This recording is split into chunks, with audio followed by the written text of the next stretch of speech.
A breach occurred naturally in main Nara Valley drain upstream Manchar Lake that is expected to lower water level in the country's largest lake.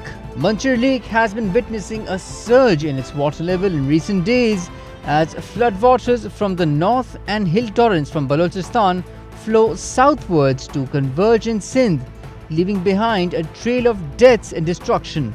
As of this morning, the water level in Manchar was recorded at 123.25 feet reduced level. The reduced level of 124 feet is described as dangerous. Earlier, authorities had breached the lake's dike at two locations in a bid to save the densely populated cities of Sevan and Bhansaidabad from flooding by diverting water to less populated areas.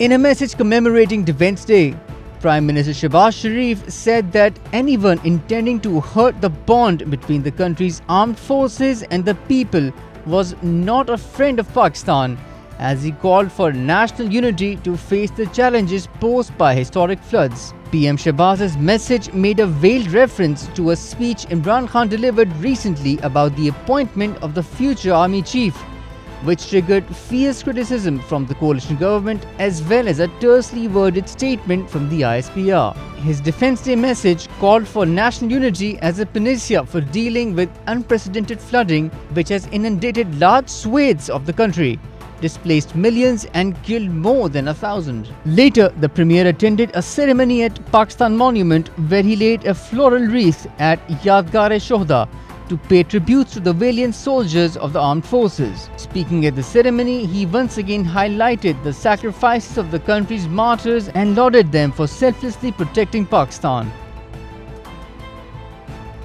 PTI chief and former Prime Minister Imran Khan declared enough is enough as he hit out at those deliberately distorting his remarks about the future army chief's appointment, as the PMLN termed him an enemy of the state.